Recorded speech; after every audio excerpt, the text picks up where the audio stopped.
Je vais ouvrir la réflexion sur cette question élémentaire. Pourquoi le titre choisi pour l'ouvrage dont il est question un peu ce soir, l'Afrique en face? Bien, tout simplement parce qu'en Occident, me semble-t-il, on peine encore à scruter, à contempler le berceau de l'humanité pour ce qu'il est. On le regarde volontiers de loin, d'en haut souvent, de biais ou de travers plus fréquemment encore. Alors, quels sont ces biais, ces travers qui restreignent notre champ de vision, qui faussent ou qui parasitent nos perceptions et qui perpétuent au choix notre myopie, notre presbytie ou ces persistances rétiniennes héritées de nos aînés? D'abord, bien sûr, la méconnaissance. Moi, monsieur, j'aime l'Afrique. Combien de fois ai-je entendu ce mantra supposé imparable, cette inusable martingale, qu'elle jaillisse de la bouche d'un éminent diplomate, d'un conseiller en communication ou d'un juriste dévoyé, passé maître dans l'art douteux du bricolage constitutionnel. Jacques Brel, moins envoûté par l'Harmattan que par les alizés des marquises, savait, lui, ce qu'il en coûte d'aimer même trop, même mal. Si l'Afrique crève, mais elle ne crève pas, ça c'est certain, c'est en tout cas d'être trop et mal aimée, elle ne sait plus que faire de ses soupirants, de ses maîtresses et de leurs passions possessives. Voilà un espace qu'il faudrait chérir un peu moins et connaître un peu mieux. Corollaire de l'ignorance, la floraison de stéréotypes tenaces. La première denrée d'exportation de l'Afrique, notamment subsaharienne, la voilà. Les gisements de clichés semblent plus inépuisables encore que ceux de pétrole offshore, de phosphate ou d'uranium.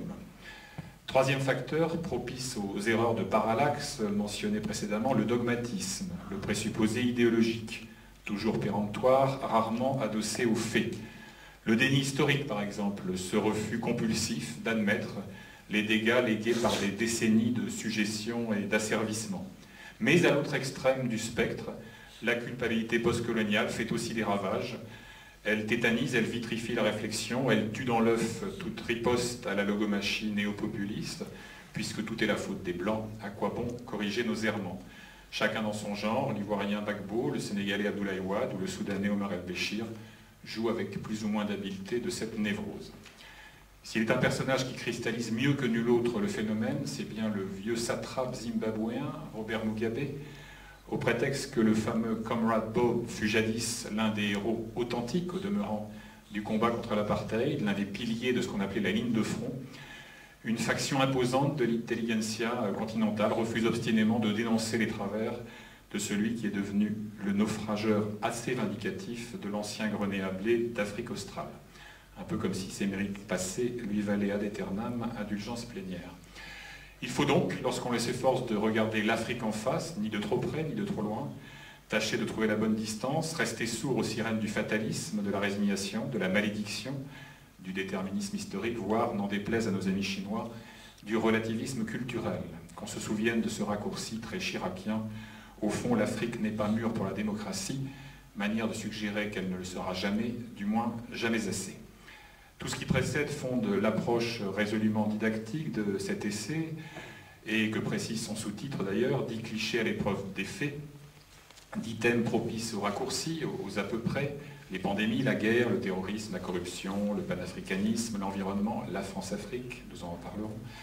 10 chapitres donc couvrent à chaque fois un dialogue imaginaire entre un Candide, l'archétype de l'afro-optimiste, et une Cassandre qui serait l'incarnation de l'afro-pessimisme, avant qu'un lointain héritier d'Alceste, votre serviteur, s'emploie à démêler chiffres et vécus à l'appui, le presque vrai du pas tout à fait faux.